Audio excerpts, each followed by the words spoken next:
नमस्ते एवरीवन। आज हम लेबर लॉ के अंतर्गत तालाबंदी के बारे में डिस्कस करेंगे। औद्योगिक विवाद अधिनियम 1947 के अंतर्गत हमने पहले हड़ताल के बारे में डिस्कस किया गया था। तालाबंदी हड़ताल का उल्टा है, यानी प्रतिपक्ष है। तालाबंदी जिस प्रकार अपनी मांगे मनवाने के लिए हड़ताल कर्मकारों का मुख्य अस्त्र है, उसी प्रकार कर्मकारों की मांगों को नकारने या कर्मकारों द्वारा मांग छोड़ देने को विवश करने का तालाबंदी नियोजकों का प्रभावी अस्त्र है।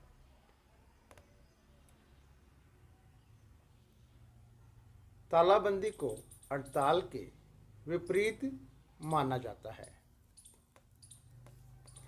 किसी नियोजन के स्थान को बंद करने या कार्य के निलंबन या किसी नियोजक द्वारा उसके द्वारा नियोजित किसी भी व्यक्ति को नियोजित करने के लिए जारी रखने से इनकार करना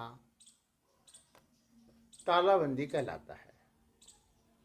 औद्योगिक विवाद अधिनियम 1947 की धारा 2 के अनुसार तालाबंदी को परिभाषित इस प्रकार किया गया है।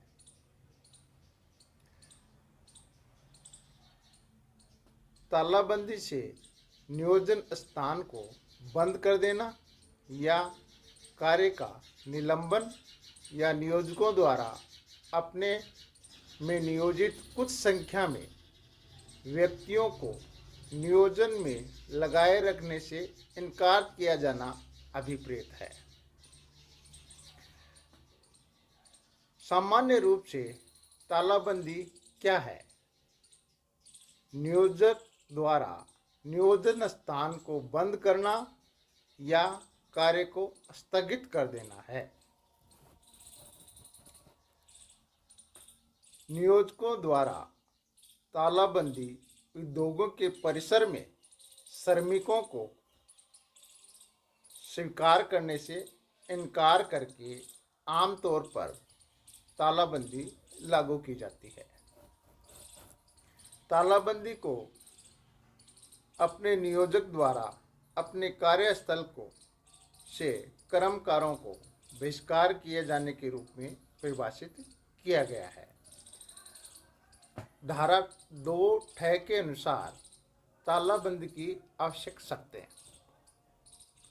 तालाबंदी में नियोजकों द्वारा नियोजन स्थल को अस्थायी रूप से बंद कर दिया जाता है अथवा नियोजक द्वारा कार्य का निलंबन कर दिया जाता है। दूसरा, नियोजक स्थल को बंद करने, कर्मकारों को काम पर लेने से मना करके अथवा काम को निलंबित करने का उद्देश्य कर्मकारों पर इस बात का दबाव बनाना होता है कि वे अपने मांगों को छोड़ दे या अपनी मांगों में कमी कर दे। तीसरा है, हड़ताल की तरह तालाबंदी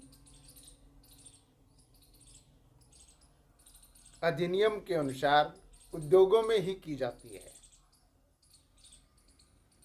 तथा लास्ट है, तालाबंदी की परिस्थितियां किसी औद्योगिक विवाद के परिणाम स्वरूप ही पैदा होती है।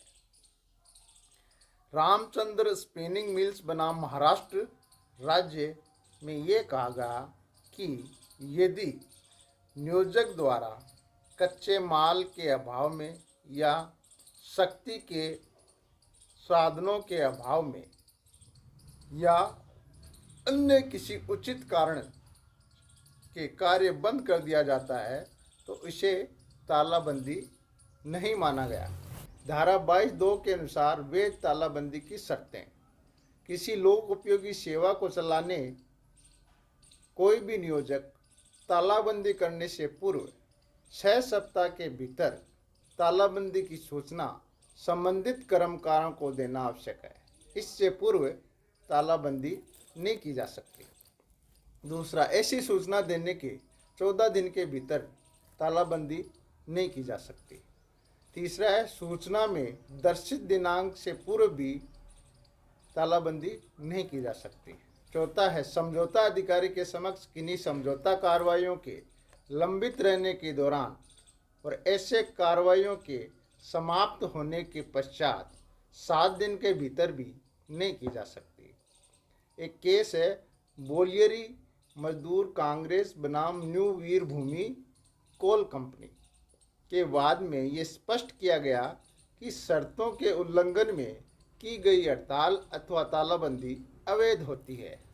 जहां तक नोटिस देने का प्रश्न है, हड़ताल के पूर्व नोटिस दिया जाना आवश्यक नहीं है यदि कर्मकार पहले से ही हड़ताल पे हो और यदि उद्योग में पहले से ही तालाबंदी हो तथा इसी प्रकार तालाबंदी के लिए भी नोटिस देने की आवश्यकता नहीं होती।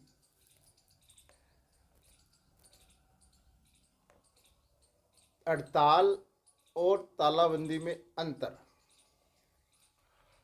जैसा कि धारा 2 में हड़ताल को परिभाषित किया गया है और धारा 2 में तालाबंदी को परिभाषित किया गया है।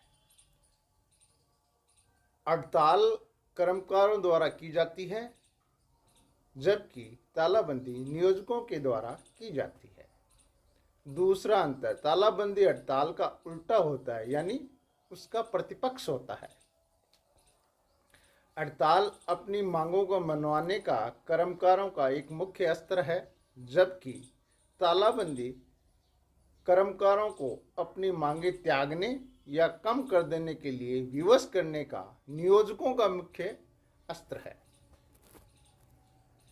हड़ताल के अनेक प्रकार हो सकते हैं, जैसे सामान्य हड़ताल, सांकेतिक हड़ताल, पेन डाउन हड़ताल, उपकरण बंद हड़ताल आदि, जबकि तालाबंदी का कोई भी प्रकार नहीं होता है।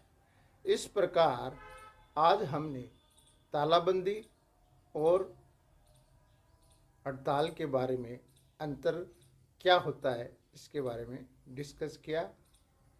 धन्यवाद।